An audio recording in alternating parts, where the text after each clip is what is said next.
Hello बच्चों, let's read the question. Question says A vector and B vector are unit vectors. Then यहाँ पर then है, then values of A vector dot B vector is not possible. First option है √3, second option है √3/2, third option है 1/√2 and fourth option है -1/2. हम इस question को करने के लिए इस क्वेश्चन का की कॉन्सेप्ट समझते हैं. तो इस क्वेश्चन का की कॉन्सेप्ट है, अगर कोई वेक्टर ए यूनिट वेक्टर है तो उसका जो मॉड होता है वो 1 आता है.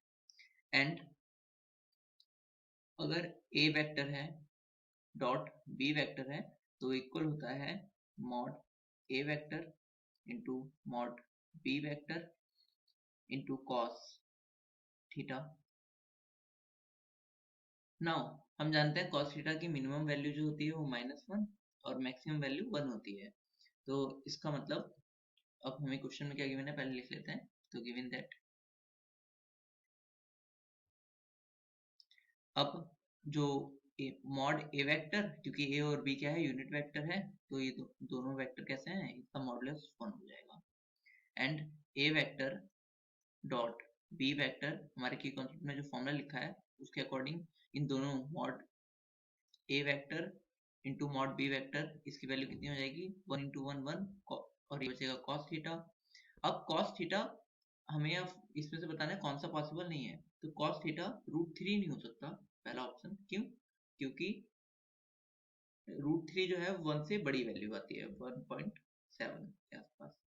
3/2 ऑफ कॉस 6 कॉस 30 की वैल्यू होती है, तो ये पॉसिबल है और 1 से छोटा है. 1/√2 कॉस 45 डिग्री की वैल्यू होती है, तो और 1 से छोटा भी है, तो इस वजह से है. -1/2 ये भी पॉसिबल है क्योंकि ये 120 डिग्री कॉस 120 डिग्री की वैल्यू होती है, तो इस वजह से ये भी जो है करेक्ट हो जाएगा क्योंकि वो -1 और 1 के बीच में लाइज करता है -1/2. सो करेक्ट ऑप्शन क्या हो जाएगा, मतलब -1/2 जो है वो हो सकता है ए वेक्टर डॉट बी वेक्टर की वैल्यू. तो कौन सा नहीं हो सकता? So correct option is option number A √3. Hope you understood it well. Best of luck. Thank you.